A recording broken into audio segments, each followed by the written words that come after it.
And we're live. Welcome everybody here to the Lakers Lounge Friday edition. I am Anthony Irwin. This is a fun new concept that we're going to try out.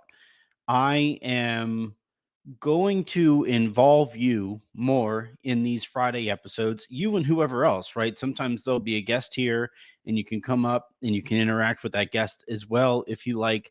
But in order to do so, I believe starting next week, we are asking for a few bucks a month. And once you do pay that small amount or whatever, you'll be able to come up here and ask a question, give a take, agree, disagree, hang out if you just feel like hanging out and just kind of laughing along if you want to laugh along with the show. That is your call. This time though, it is open to everybody. So I have a few topics as we look back on the Lakers week that I will hit on over the course of the show. But I do want your guys' participation. This show, this at least this version, this Friday edition of the Lakers Lounge will not function properly without your participation. So, yeah, I'm really excited about this concept. It was something that we were getting off of the ground at Silver Screen right before, yeah. But the way that this is going to work is very, very similar to that, and it is pretty unique. I haven't seen many other shows do this, whether that is on camera, off camera, whatever. Um, I haven't seen very many, shows like this offer this opportunity, and I'm looking forward to it. I would not be where I am today without your participation, and I'm looking forward to continuing to be involved with you guys in this way. All that said, though, um, normally this will air a little earlier. That way I could turn it around and get it back and ready for everybody for their commutes home on Friday, getting ready for the weekend. Today, though, my son was being an a-hole and I hit a bit of a delay. So yeah, we are here about a couple hours later than I would normally intend or prefer. So normally, ideally, we're doing this show at noon Pacific, in and in enjoying our company for a half hour, 40 minutes, however long, um, to either answer all of your questions or to hit all of our topics as we look back on the week that was. And we'll go and then I'll finish recording and then I'll edit and then throw it right onto the pod feed. So that was just a quick introduction on what I want this show to be, or this version of this Friday episode, or these Friday episodes to be. And again, this only works if you guys join me for this ride. So I really hope you guys do. If you could see the comment below, where you could see that link there. You just click on that link. It's a StreamYard link, and or it's also on my Twitter, at Anthony Irwin LA, which you can see right there. Find me on Twitter there, and you can follow that link there. And yeah, we'll enjoy this together. Moving forward, though, once we do start getting those monthly subscriptions, I will basically send out that link to whoever pays every week. You don't, no pressure. Obviously, if you want to come up or you can come up on a certain day, awesome. You are welcome. If you can't make it that day and have another question that you want answered either the following week or definitely that week, send it. I'll probably give my personal email that people can send those notes to, and I will make sure to hit that comment as when that time comes. We already have, there it is, our first person here on stage. Stoked to get this thing up and running. Let's go, KR Swish. Hey, can you hear me? I'm sorry, I'm in a loud place. No, I can hear you. Okay. Okay. First of all, I want to say congrats on everything, Anthony. The last video, the last live you're doing this on the old channel, my face is in the thumbnail, so I'm honored to be here again talking to Awesome. you. I've always been a fan of your work, you and Thank you. Aaron, Harrison, the rest of the guys. But Not yeah, Harrison. well, give or take. Okay. Anyways, well, I just wanted to ask, what's your take on Christian Wood so far? It's been surprising that the things that he's mostly contributing so far is on the side of defense and rebounding, which is Mhm. something that I doubt you anticipated in that area. I did not anticipate him to contribute this much in that area. Is it too early in the season to be hopeful that this is sustainable, or what are you seeing when it comes to Christian Wood so far? Yeah, all right. So it's a few things. One, I agree with you. I am just as surprised as anybody, and I have Dallas Mavericks fans who are like, "Where the fuck was this guy?" you know, like not. They now obviously we would like to see him start hitting shots and stuff like that, and really that would really kind of complete the picture of the player that the Lakers were hoping to get. As far as like you made a point in that question, and I think is important in that is it too early to say whether or not this is sustainable? And I would say yes. And essentially, the way I would put it is in every new relationship, right, that we have been in with a significant other, the first thing that you kind of you start with is always like the best version of yourself, right? Where like, for me, when I started dating Jen, I had like two fewer chins. I had like, abs. Not I right now I have one ab. Back then I had multiple abs and stuff. And then over the years you start to like revert back to who you are, or over the months or the weeks or whatever, you eventually revert to the person that you just inherently are, maybe with a couple improvements depending on how important that person is to you and how important certain things are to that person. But generally speaking, like there is just kind of who a person becomes at various stages of their life. And I think with Christian Wood, the person that he is, or the player that he is at this stage of his career, is one that doesn't normally do those things, right? That's why we're surprised that he is doing and he is impacting the game on that side of the ball. Now, that doesn't mean that he definitely will not grow, and that doesn't mean that he is incapable of growth, right? We are, you know, capable of growth, whether it's in our relationships or who we are, as workers or whatever. And I hope that this is who he is, like that commitment to defense and the little things. That is who he actually becomes. But as it pertains to like kind of what we can hope for or expect of him moving forward, I'd say we probably get some reversion at some point, and or regression, I guess, is another version of that.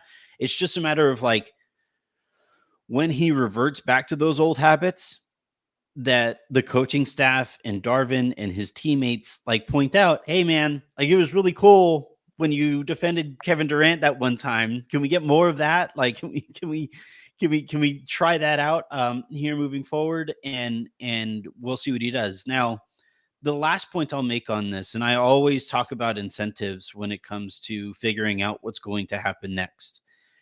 In this case, he is thoroughly incentivized. And by the way, did you want to be on camera? Because I can change this thing up for those of you who Oh, want to see. it's okay. There's KR Swish right there. So for those who want to be on stage, you can come up here on YouTube and you can ask your question, be here on stage while we do this. I think I have room for like 8 people at once, and I would just have to reassort the positioning of the boxes or whatever. But anyway, yeah, back to Wood. The incentive is there, right? Like if he doesn't, focus on these little things or carry out these little things more frequently than he has to this point in his career, there's a reason why he went from super surprising undrafted player to 10 figure, no, not 10, 7-figure player, right? Where he was making like upwards of 13 million bucks a year, I think, at one point in his career. And then and then he's just like gradually slid down the NBA totem pole.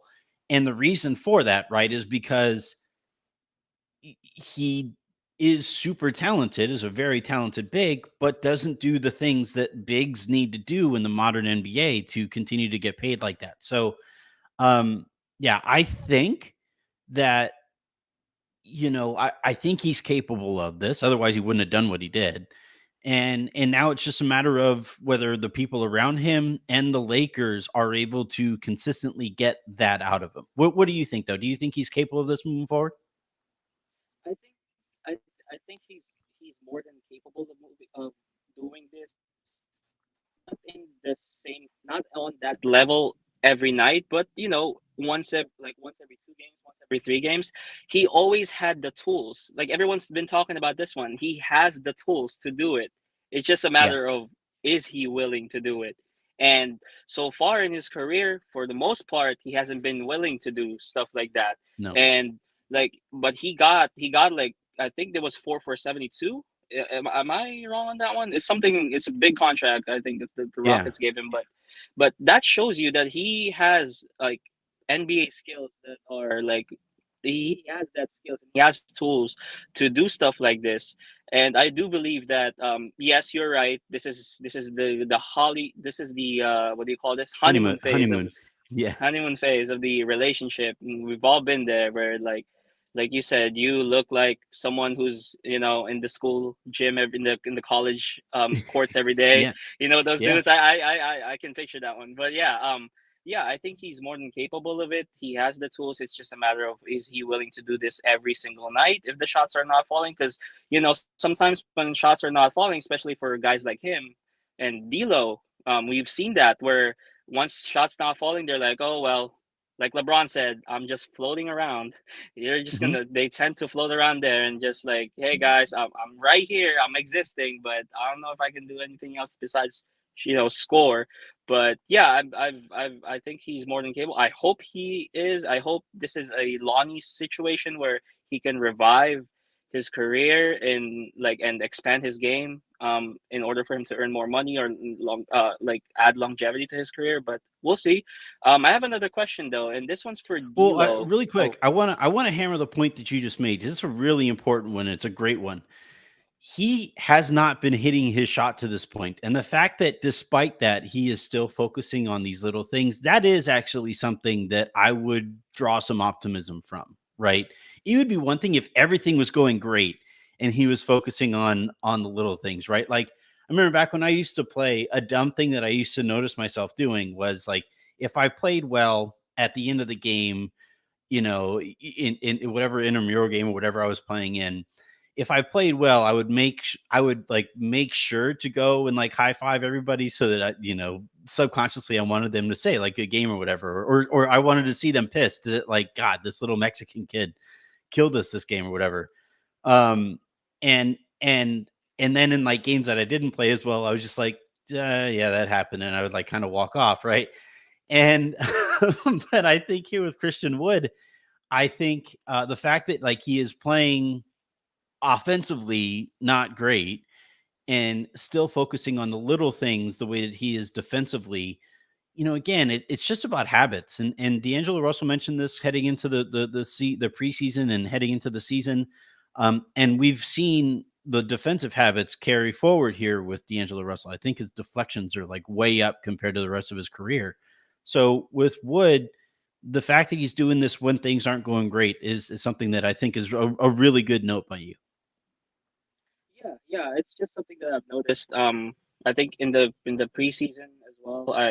There's some points in the game where he's like, oh, I mean, he's doing a really good job using his length to grab rebounds, and especially playing with AD. I really appreciate. I really love how they complement each other. AD can be more of a wing now when he's on the floor, especially Hmm. when it comes to like rebounding and stuff like that. AD can be more of a wing now. It's AD's jump shot is still questionable. Yep. But yeah, those are like rhythm type stuff where it can get like once those shots start to fall, it's like repetition. Like it'll get in rhythm. I truly believe that. He's hit, I think, way more threes that it's in my eye. I think he's hit way more threes now than he has in the past since Russ is in the Lakers. But yeah, I mean those that pairing is a really good. I have high hopes basically. Um, I want to oh, go ahead. Do you have a point to make? Oh, I was just going to show this comment from JD, and it's worth noting, and I think Russell Westbrook had something to this too. I'm just going to read it for those who are listening audio. I was wondering if defending KD was such an enormous asset, it forced him to focus in a way that won't apply in 90% of situations. So, like we used to see this with Russell Westbrook, where um, he was terrible off of the ball, like on defense. He was just an absolute garbage fire, and it's because he either didn't really respect the people that he was guarding, right? Or would, try to, jump into passing lanes that weren't quite passing lanes quite yet, or whatever. I call it the squirrel syndrome for those who have seen I think it's called Up. I think, yeah, it's Up was the Pixar movie. Up in the Air was the Clooney movie. Um, but right where like Doug the dog would be talking and saying the squirrel, and Russell Westbrook was very much that kind of a player. But the one spot that I always thought Russell Westbrook would compete was when he was guarding on the ball with players that he respected and players that he knew that if he wasn't respecting them, he was going to get embarrassed, right? And I think maybe last night's game against Kevin Durant, like Christian Wood knows going into it in those spots. And according to Anthony Davis, he actually said, like, let me guard KD, which is nuts. And it's even crazier that Darvin Ham like let him. And then it's even crazier that it worked in the way that it did. I think when you're guarding Kevin Durant of all people, you are gonna like get down deeper into your stance. You are gonna be more on your toes, and you do know that at any moment he can make you look like a complete doofus out there. And I think that might have made him play a little bit harder. But look, I think with it only being a 1 game sample, having seen him play, well, I guess 2, because I kind of liked what he did defensively against Denver too in some spots, and rebounding wise, I've liked what we've seen there. It's way too small of a sample size to look for any reason to think it's going to happen carrying forward. But at least we know that like he can, right? And if anything, harkening back to the honeymoon comparison, like when you're in a relationship and you're like a few months in, and then you start to revert back to the person that you normally are, your significant other is going to be like, hey, where'd the guy go who did the dishes? Yeah, Like, yeah. where's like, when was the last Mm-hmm. time I got a back massage? Like we know now that he is capable of this. Just like Jen at some point knew that I was capable of like focusing for longer than 30 seconds in a conversation without talking about the Lakers. At one point, I was okay at those things. And now she's like, where did that guy go? And hopefully we don't reach that point with Wood where like we saw this from Wood. And now a few weeks from now, I hope we aren't sitting there and saying like, where'd that go? I hope that isn't how this plays out. You said you had another question or comment. Yeah, I have one more question because this is, and again, this is all small sample sizes, so it's not something to like carry on, for the rest of the season. But D'Lo hasn't been D'Loing Mm-hmm. lately. He hasn't been D'Loing lately, and all that hope on the defensive end in the preseason. This is like what we're expecting Christian would turn into if his shots doesn't fall. You know what I Mm-hmm. mean? And last night, noticeably, like what you said on, I think you said on Twitter last night, he noticeably got frustrated Yeah. about that benching, and he here he was on his contract year, so it was all like, oh, I'm Mr. Nice guy, like Yep. it's fine, you can bench me, it's all about winning. Now that he got a little bit of that money, he's starting to resort back to that. No, well, I'm the $18 million guy. Why am I being benched Yeah. for, for a Gabe Vincent. minimum guy, or like for like the guy that was supposed to be my backup? Now, Mm-hmm. now I'm getting benched. So, what is your take? What can the Lakers do to get him on rhythm more? What do you think is happening there, and what do you think the Lakers can do, and or what do you think can D'Lo do? Or is this more of a D'Lo situation, or a Lakers not giving him an chance to get into rhythm? What's your take? Yeah. So Cranchus was talking about this on Twitter from the Lakers Exceptionalism Pod. They do great work over there. He in particular is an effing genius. But he was talking about how LeBron and D'Lo haven't really worked as well off of each other as you would hope, right? Where um, their opportunities created dip when they're next to each other, or when one person, I think the example or the stat that he cited was that um, D'Angelo Russell created more in the first game, and then in the second game it was LeBron who did all of the creation, and that by playing them together sometimes you're stifling the other's creation. And I think it's too early to jump to that conclusion quite yet. I know the stats would indicate that, but we saw LeBron and D'Lo play well enough off of each other. I think the big difference now is that like it's D'Lo, LeBron, and Reeves who are all looking for opportunities to either create for themselves or for other players. And I think that's where you can actually see them like going through the motions and going through their reads. You can actually watch them count their steps, essentially, to use that dancing analogy I always use. Um, with Russell, though, like I also want to be fair to him because I did see his body language initially when he went to the bench, right? Like he did sit there, and I did, talk about him sitting there with the two chairs and his foot on the other one, kind of turned somewhat away from the court and stuff like that. But eventually, like when the Lakers went on their run, I do think that he was up and cheering. I don't think he sulked the entirety of that time. And the other thing too is, and this is where sports are kind of funny, you want him to be pissed that he got benched, right? You don't want him to act on it. You don't want him to like, throw a little hissy fit on the sideline or whatever, but you do want him to be like, man, what the, you're right. Like, why is Gabe Vincent playing instead of me? Because once he asks that question, there's a chance that he answers it, right? Because according to him, he might say, well, I felt more confident in Gabe Vincent's defense with that group. And if both of those guys aren't shooting very well, I know that I'm going to get better defense from Gabe than I might get from D'Angelo Russell. Um, and if that was Darvin's kind of response, I can see where he's coming from, but I would kind of disagree. But yeah, I think it's going to be interesting. I do want to see eventually. Um, I want to see more LeBron and D'Lo actions together, and I know that that requires one of those two guys to do stuff that they don't normally do. Neither of them set very many screens on the ball. Neither of them function like as a decoy very particularly well. But I would like to see some of the a play here or there where either you get an inverse pick and roll where LeBron is a ball handler and D'Lo is setting the screen and he can pick and pop, and maybe LeBron can turn the corner and get downhill that way, or vice versa, where D'Lo has the ball and you get LeBron in the short roll, and I have no earthly idea what a defense does against LeBron in the short roll. That would be absolutely terrifying, especially if he's surrounded by guys who can actually shoot.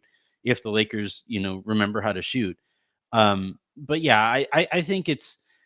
Uh, I am I was really frustrated watching D'Angelo Russell the first game, but then rewatching it, I kind of eased back a little bit. Last game, I thought he did some stuff that I understood where he was going with it. I wasn't as frustrated with him with it. But I do think at some point, both he and LeBron are just kind of floating when they don't have the ball, and the Lakers either systemically or those guys are going to have to focus on being a little bit more active when they don't have it in their hands. Oh, what's your comment on his defense so far? In two What's games that that? actually matter. What's your take on his defense so far? Given two games that actually matter and not a Mhm. preseason game anymore. What's your Yeah, I mean, I think objectively he is more focused on that side of the ball than we have really seen him to this point in his career. That said, like it's such a low bar, right?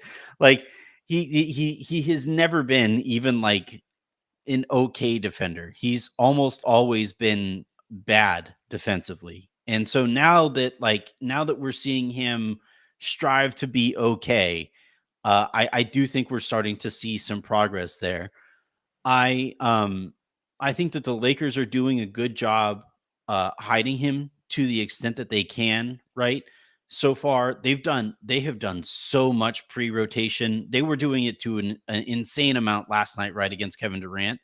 Um, because Bradley Beal and because Devin Booker weren't out there, and those guys were replaced by Grayson Allen and Josh Okogie. Yeah, like if those guys or if Booker and Beal are out there, the Lakers wouldn't have been able to pre-rotate as much as they could. They're gonna That's leave him something I'm open. kind of nervous. They're Yeah, gonna leave him open. They're gonna leave yeah. Book and Bradley Beal open. Good luck. Right, right. So, that'll be interesting to see the next time that the two teams play because it in the preseason game that they played against each other, Book and Beal didn't play in that one either. So, um, I'm curious if we ever do get these two teams at full strength against each other, what that looks like, what the Lakers do in terms of approach there. But they have done a lot of pre-rotating all over the court, right? What was weird was that like the only like one of the few times that they didn't do much pre-rotation was when Anthony Davis was on an island against Jokic. And I understand it's Anthony Davis and he is as physically equipped to guard Jokic as anybody, but that's also Nikola Jokic, and having him on an island without much pre-rotation is terrifying. So um I do But think that to be like fair what's that? to be fair to the Lakers though, that's Nikola Jokic. KD, you saw some of those turnovers. Those are some of Yeah, his turnovers last night were like bad reads. I'm like, okay, dude, I'm not a savant as you, but yeah, some of those passes are like, dude, that's terrible. You're passing. It's like in football. It's like Brock Purdy. Like you're passing in the on the way of the defender. Like that's gonna go straight to the defender. Like, but yeah, Jokic, if you pre-rotate on Jokic, he is the yeah. angles that he's passing. Oh my god! Like you're like, hey, I was watching Yeah. the Nuggets game. I'm like, woo these whips, these passes are like unreal. I'm like, to Yeah. be fair to the Lakers, like if you pre-rotate, you're getting cooked either way. So it's a Yeah, matter of I like, how do you want to get beat? yeah, and I think that was actually a concerted effort that the Lakers were making, right? Was they were like, all right, we wanted if we're gonna give up something, and you have to give up something against an offensive player like Jokic, then you want to give up 2 points instead of three. And you would rather have one person have it rolling versus four Denver Nuggets shooters who can all get going and it just becomes an avalanche, right? But in last night's game, there was one play in particular where KD actually had awesome. Like if I was a Suns fans, I would have lost my mind. I did lose my mind, but like I was happy that we saw it. But Reeves was actually guarding KD in space, and I forget who started to like pre-rotate. I think it was LeBron, who was guarding Eric Gordon. So like, LeBron rotates over from the wing, and as soon as KD started to see the rotation over to from the wing, he tried to get the ball to Eric Gordon. But Eric Gordon, interestingly, saw that Kevin Durant was guarded by Austin Reeves, so he started to take off. He tried to give KD as much space as possible to get over to the wing and go to work against Reeves. So to your point about like reading the situation, if KD just is patient there and Eric Gordon clears, either Eric Gordon is going to be wide open on the other side of the court, or LeBron eventually is going to have to realize, whoop, Eric Gordon isn't there anymore. And now KD has that whole half of the court to work with, right? But because KD has never been particularly good at creating on that, like handling those kinds of situations, he's an immensely talented scorer. But I've always kind of thought he was kind of lacking as it pertains to like that aspect of the game. The Lakers got kind of bailed out in that spot. And it was a big possession too. It was late in the fourth quarter. So yeah, I'm really like to get back to D'Angelo Russell. I do think he has done a very good job of executing what the Lakers are actually asking him to do defensively. And I think all that pre-rotation and stuff like that is playing a big role in him getting the amount of deflections that he has gotten to this point. Again, just like with Christian Wood, right now is the honeymoon phase. Everybody is trying to establish that, hey, look, I can actually do this stuff. Please play me more or pay me more or both. I do think eventually it's going to be interesting to see what it looks like when everybody reverts back to the kinds of players that they are. Like, as an example, I think we've already seen Rui kind of revert back to the bad habits that he had formed in Washington so far this year. I want to see, the Lakers coaching staff or whatever kind of pull him aside and be like, hey man, like, where's the guy that we had in the postseason? Where'd that guy go? It would be nice to bring that guy back. The guy who Anything else? shoots 75% from three. The guy Yeah, who shot 75% from three. that'd be Wait, cool. just one more, Yeah, one go more for it. thing, one more thing. One more thing. Underrated stat. I believe this. I truly believe it. I think this is one of the only stats I remember from our championship season. We led the league in deflections, and deflections can get teams off of their rhythm and their place. Mhm. So deflections are important. And once again, Anthony, thank you. Um, your work. I appreciate you giving me this space, this time to talk to you. I'm so glad I can talk to you again through this YouTube thing. I can Yeah, see my face again. there you Oh my go. goodness! And yeah, always here to supporting Anthony. I greatly appreciate it, man. I appreciate all the support that we've gotten over the years from everybody, but for those especially who were coming on stage last year with Aaron and me and stuff like that, it's always fun. This is like my favorite aspect of this, especially since I moved away from LA. I don't get to see people as much as I used to. So thank you. I don't have anybody waiting on queue, so I'm just going to really quickly run through a couple of the topics that we have here for the week in review. The Lakers again sit 1-1, and I think will certainly improve off of that. I don't think they're going to finish at exactly 500 this year, but one thing that they're going to have to do if they are going to improve in that way is I said this coming into the year, and I've wondered this, publicly and privately. I was really curious how the Lakers would handle like a lack of relative urgency, where this group together and this core together, they have been very used to having to win every game and having to, win every minute and fight every minute and scratch and claw and go through basically 2 straight months of insanely high stakes in order to reach the heights that they made that they reached last year. Now, though, with this group as they are currently constituted, um, you know, it, they can say after every game, well, it's one of 82, and we're trying to make progress, and we're trying to do this, and no, Tina, I mean the opposite. I think they're going to be well above 500 this year. So the over under on them this year was 46 and a half.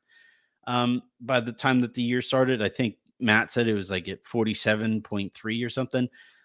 That's above 500. So I think they'll be above 500 this year. But I I want to see more urgency from them. And we got some in the fourth quarter. And when the Lakers were that kind of urgent, right, we saw them just absolutely close off the water to Phoenix, which I guess Suns don't really want water. That's a bad analogy on my part. But I think with one of Darvin's kind of key focuses this year, and I need to see him really start to poke and prod the team, is getting them. They don't have to be as urgent, obviously, as they were at the end of last year, but getting a little bit more out of them, whether that and however that might manifest, right? So one of the ways that I'm kind of one of the things that I'm looking for is I want to see them run more. Um, Run off of misses. I don't expect them to run off of makes, but get out in transition. And honestly, and this is kind of a perfect segue to the next topic that we're going to hit on. Honestly, it kind of sort of starts with Anthony Davis.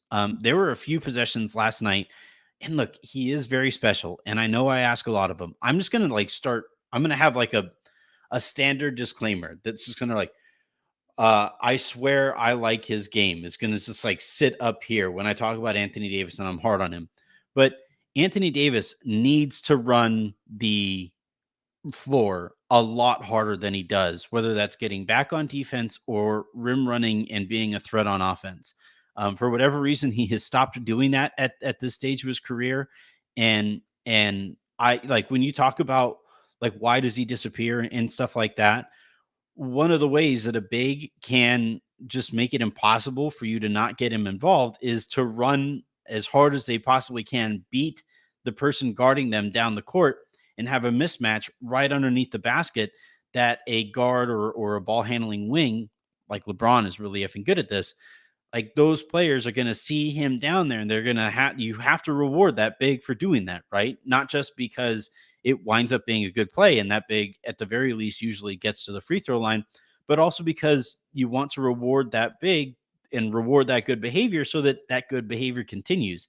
And you know, with AD and getting up and down the court, he needs to be better at that stuff. And I think that'll kind of carry its way through, not just with the starters, but over the course of the game when he's playing with bench units or whatever. The Lakers need him to get out and run. And you know, I think that's and just generally like the consistency here with AD. I'm not nobody I think is realistically asking him to be a top 5 offensive player and to be a top 5 defensive player in the league. That is astronomical and ask. But I do think it is fair to say, like, hey man, can you just like not disappear in that second half of the game that you hyped up for all summer? I think that's a fair ask. I think that's I don't think that's me being a dick, being like, hey, I know you played really good defense and I know Jokic is really difficult to guard, but could you please like just like do anything offensively in the second half and not just like say, well, I missed shots. No, like if you miss shots, go get the miss. Or if you miss a shot, get back on defense so that Jokic doesn't beat you down the court. All of that stuff, I think, is, you know, if the Lakers are going to reach the heights that I think they are capable of reaching, again, it all is going to kind of land on AD's shoulders, regardless of who they're playing. You know, some nights he's going to look great against smaller front courts, as Matt has talked about. Some nights he's going to get, and you know, even MVPs have bad games every so often, but you know, you need those bad games to be few and far between, and you need the gap in between a good game and a bad game to be as narrow as possible. Um, Other stuff that you know I want to see and some stuff to kind of look for in looking back at this week. Um, I've harped on it quite a bit, but I do really hope that Rui is utilized differently on offense than he has been to this point. You know, it's really difficult to assert yourself or get into rhythm when every time you're catching the ball, basically you are standing still, right? Now, again, some of this means him getting out and being more effective in transition. I thought last night when he was in transition, he held his turbo button down a little bit too long and like couldn't shift laterally to avoid charges and stuff like that. Because really, when you're in transition, the difference between committing a charge or having an opportunity for an and one is really like a foot or so, right? Half of a foot even.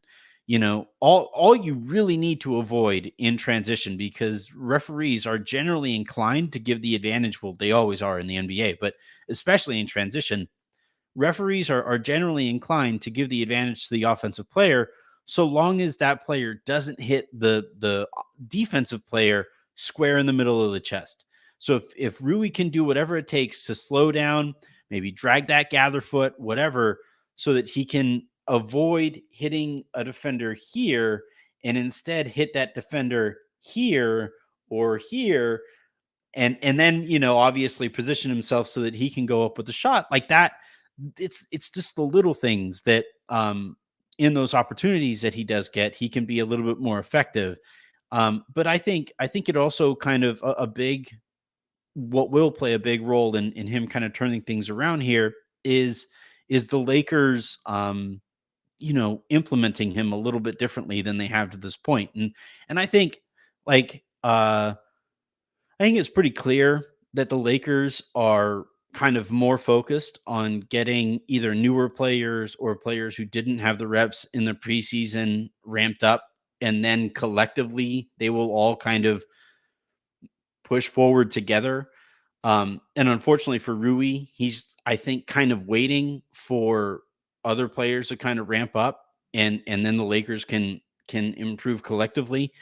Um, and I think that's why some of the offense that we're watching at some times looks a little rudimentary or slow or whatever, out of rhythm, is because the Lakers are really trying to get everybody on the same level offensively so that they can start adding stuff to that offense as they go along. And I think for Rui, I think he'll really benefit when the offense takes another step forward and the option chart reaches its next level. Like if you think about it, if you think about offense right now, um, in the same way that like if you're playing a video game, you know how very early in the game, and it's always maddening to me. Like I'm playing the new Spider-Man game. I have played two Spider-Man games to this point, and twice over, I have had to develop the skills with Spider-Man that I am now working on all over again, and it's super frustrating. I kind of wish that they would just say, like, "Did you play games 1 and 2? Yes, cool. All right, here's where you can start this one. Here's where Spider-Man would be at this point in the story, just in terms of like skills and tools wise, right? That's a bigger ask of them, but still, I'm going to whine about it. But think about it like that, right? Where everything is kind of a chart, and you have like these, very generic terms, right? Like running, jumping, fighting, health, right? And everything kind of builds off of there, and you have like the options kind of scale. They get wider here, and you have more options to develop and customize your player as you play more of that game. It's the same kind of thing with an offense, right? Where, all right, here's your initial primary read, and if this happens, then you can go over this way, and if the defense does this, and you go over here, and then if the defense reacts to you going over here, then you have a couple more options, and you branch off and you go off like that. And I think like the Rui options in that offense are like, you know, third or fourth level down, and the Lakers are still right now working on implementing first and second, options in that chart. I hope that made sense to anybody who was watching, especially with me just kind of moving my hands all over the place. But I do really think that for Rui, as the offense gets a little bit more complicated, and as they reach more options and hit more optionality in that offense, that's when I think we'll start to see him utilized a little differently. It's just we just need to get there a little sooner. That is, I think that's about it though. The Lakers obviously lost that tough one in Denver. Denver was a lot more ready to go, I think, than they thought in that one. Mike Malone coached that game damn near like a step underneath a playoff game, right? His main guys all played like 34, 35 minutes and up. And then in the Phoenix game, they, it wasn't pretty, but you take a win, especially in that spot. And now the Lakers can hopefully kind of carry some of that momentum moving forward. Their next game isn't until Sunday. So the plan here, right, is to watch that game, hop on the lowdown right afterward. We'll do that live, and then that'll carry us on into next week. But for this concept, this was fun. Shouts to KR Swish for coming on. Really appreciated and enjoyed that back and forth. Again, for those who want to participate like that, that link is up there at the top of the comment section. It says streamyard.com/ whatever, combination of letters. And for those who, do pay for the subscription and do want to come up on stage or whatever, then you can follow that link when I send it out. If you don't want to come up on stage and you are still looking for other ways to participate more in the show, then if you do pay that subscription fee, I will always be looking for new ways for you to get bang for your buck there as well. Whether that is airing some videos early for people who go on, making some content exclusive just to VIPs, whatever it is. I am really going to try to make sure that is worth it for all of you. But yeah, fun week. Welcome back, everybody, to the NBA. Week 2 coming up in a few days. And until then, and until the next time I talk to you, I'm Anthony Irwin saying have a great rest of your day. Make somebody else's, and we will talk to you on Sunday.